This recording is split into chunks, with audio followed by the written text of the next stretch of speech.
ऐतिहासिक नगरी जैसलमेर में भारत सरकार के माननीय प्रधानमंत्री आदरणीय नरेंद्र मोदी जी की मंशा के अनुरूप भारत सरकार की या भारत सरकार द्वारा वित्त पोषित जितनी भी योजनाएं हैं उनकी समीक्षा के निमित्त दिशा बैठक का प्रावधान किया गया। दिशा बैठक के जिला निगरानी समिति की बैठक के निमित्त मुझे आज यहाँ आने का सौभाग्यपूर्ण अवसर मिला है और क्योंकि जैसलमेर और जैसलमेर का किला विश्व धरोहर है और भारत का आर्कियोलॉजिकल सर्वे ऑफ इंडिया उसको देखरेख की जिम्मेदारी रखता है, उसको देखने का भी सौभाग्य आज मुझे मिला है। जैसलमेर ज़िले में आने वाले गर्मी के मौसम में जो पानी का संकट होने वाला है उसको लेकर के भी आज हम इस बैठक में समीक्षा करने वाले हैं। भारत सरकार की विभिन्न योजनाओं पर चर्चा के चलते हुए निश्चित रूप से योजनाओं को धरातल पर उतारने की गति भी बढ़ेगी और उसमें प्रगति भी होगी। शिक्षा की बैठक का नोटिस 15 दिन पहले प्रस्तावित होता है, कम से कम 15 दिन का मैंडेटरी पीरियड है। आज से 21 दिन पहले मैंने सूचना की थी कि इस तिथि को जो है बैठक आयोजित की जा सकती है, बैठक आहूत की जा सकती है। जिला प्रशासन ने जो तय तारीख थी उसके ऊपर बैठक आहूत करके उसी दिन नोटिस 15 दिन पहले नोटिस निकलता है, सांसद उम्मेदवार बेनीवाल जी को भेजा था। मेरा तो प्रश्न यह है कि 15 दिन तक वो नोटिस जेब में लिख करके घूम रहे थे और आज सुबह मोबाइल में ट्वीट करने के बजाय वो 15 दिन पहले जब नोटिस आया था तब मुझे फ़ोन करके सूचना कर सकते थे कि भाई साहब ये बैठक को हम इस तरह से रीऑर्गेनाइज कर सकते हैं। देखिए, संवैधानिक संस्थाओं को और व्यवस्थाओं को अपनी राजनीतिक विफलताओं से के लिए को छुपाने के लिए और अपनी राजनीतिक महत्वाकांक्षाओं को बढ़ाने के लिए उपयोग करना कांग्रेस के स्वभाव का हिस्सा है, उनके लोगों के स्वभाव का हिस्सा है। उम्मीदवार जी अभी नए नए कांग्रेस में आए, वो भी मुझे लगता है उस पाठशाला में पढ़ रहे हैं। भारत ने कोविड के बाद में पूरे दुनिया में जिस तरह का कोविड के समय में एकदम टूरिज्म में डिक्लाइन हुआ था, लेकिन कोविड के बाद में एशिया पैसिफिक में बड़े देशों ने जो रिकवरी की उसमें भारत सर्वश्रेष्ठ है। इसलिए ये कह देना और फौरी तौर पर कह देना मुझे लगता है कि वो उचित नहीं है। जैसलमेर के परिप्रेक्ष्य में भारत में जिस तरह से डोमेस्टिक टूरिज्म पोटेंशियल पिछले वर्षों में बढ़ा है,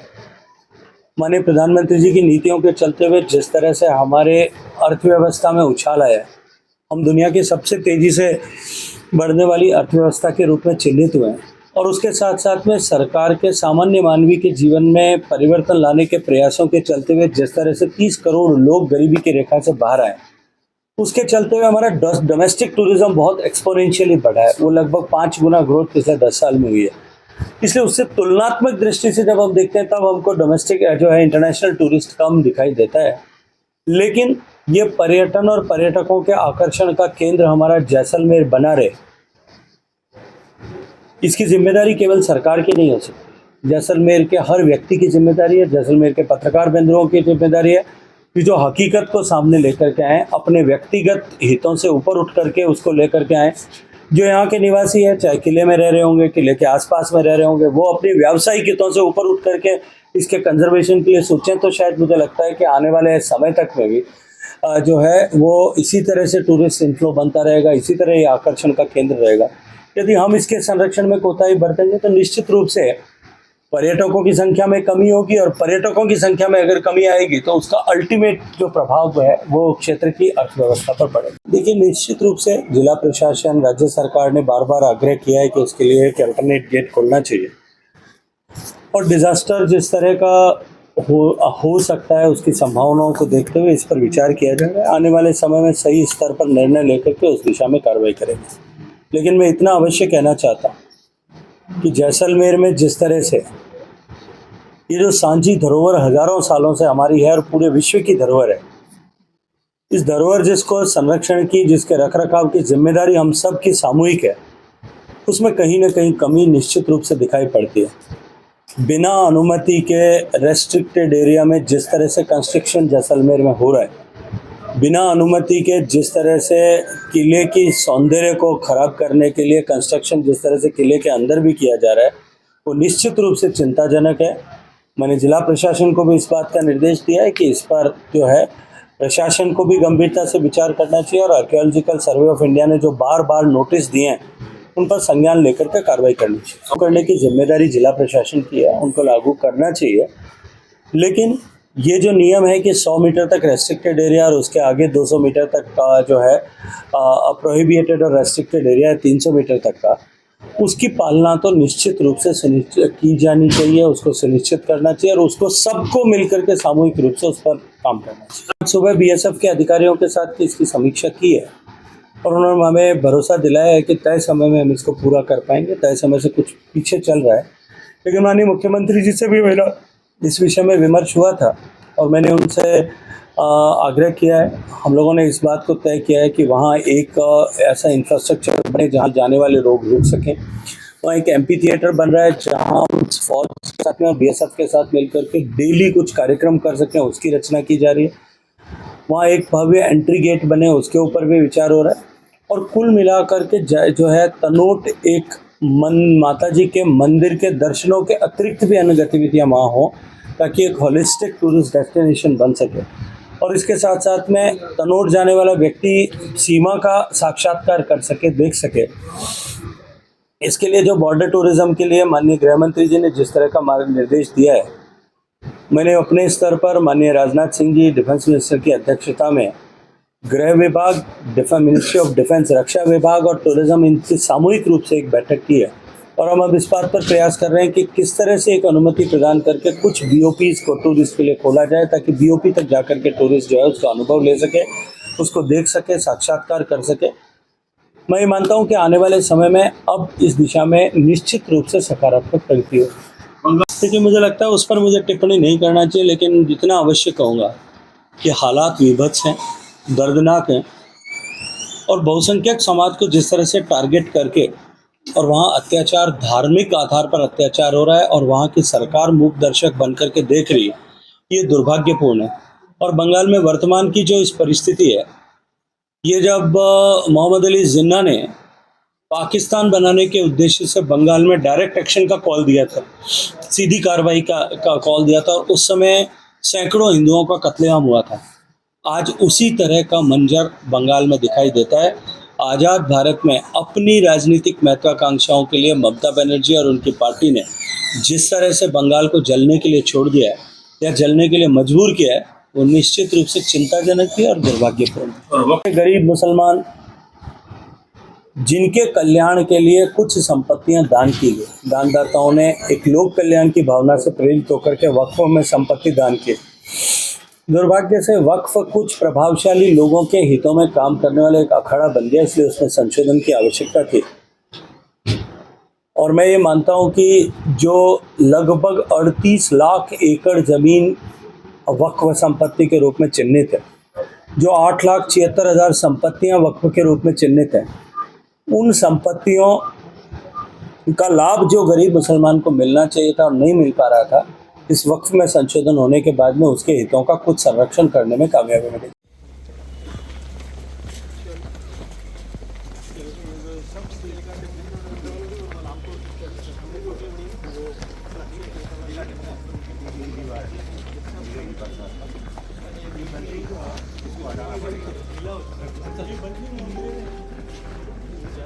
बरसात में सर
इसका क्या है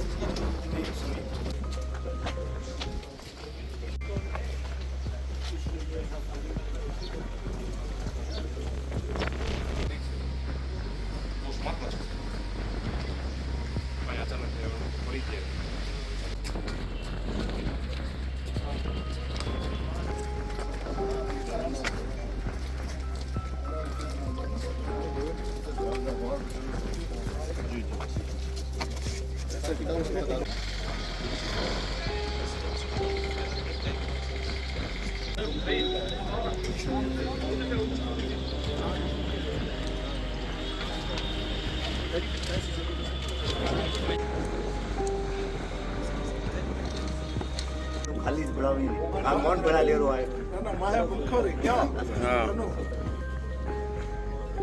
बस ये आओ तो ले फोटो बेड़ो देखिए मैं बिल्डिंग में बड़ी नोटिस एक को दी तो हम कितना मिले लेफ्ट मारो लेफ्ट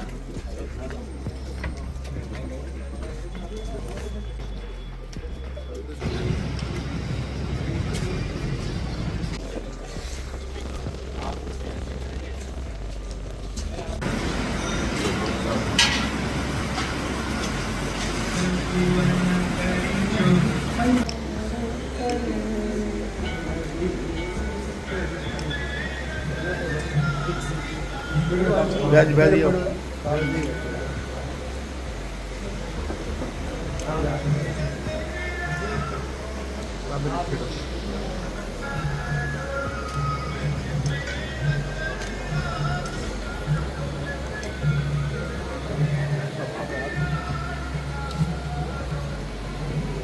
चढ़ा दो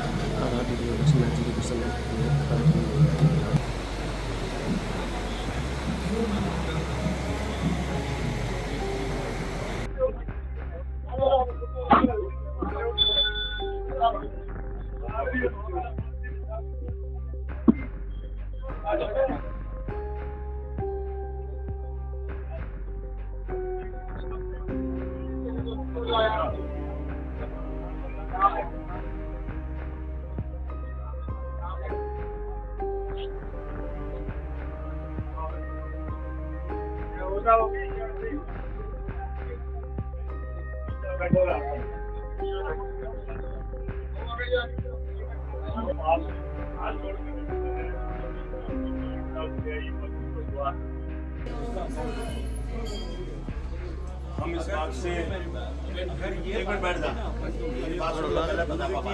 पिछले 100 साल के फोटो हैं होगा ऊपर से खींचे हुए होगा कहीं बाथरूम बन रहा है कहीं छत बन रही है पतरा बन रहा है कहीं कमरा बन रहा है बैठ दो एक लाइन अब बात ये तो अच्छा बोल रहे हो वो सब भी कर रहे हैं लेकिन बात है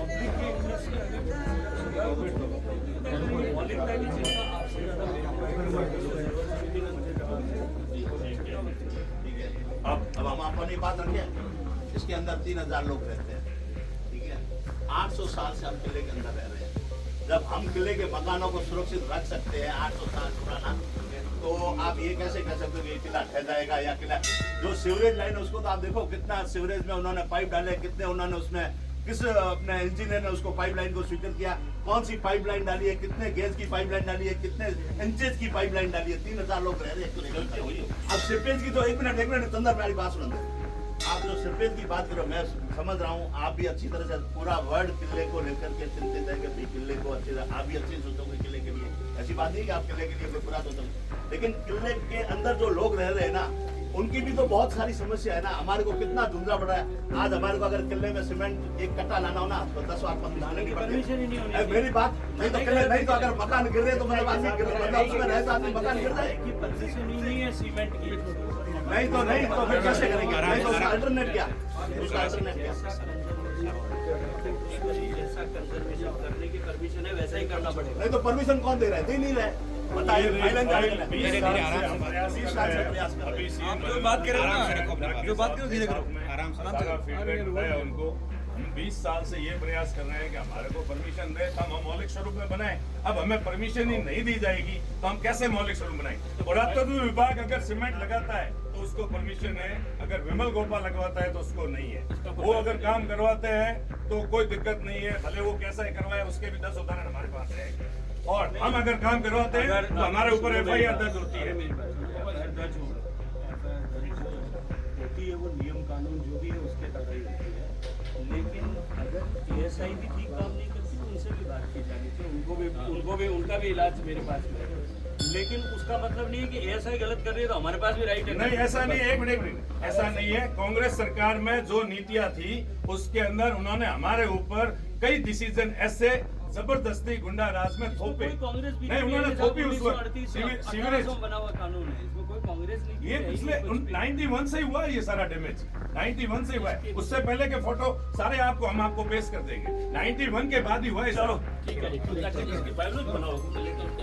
और उसमें किले वाले लेना हमारी बात बुलंद में लगेंगे, बुलंद में लगेगा। एक सेकंड नहीं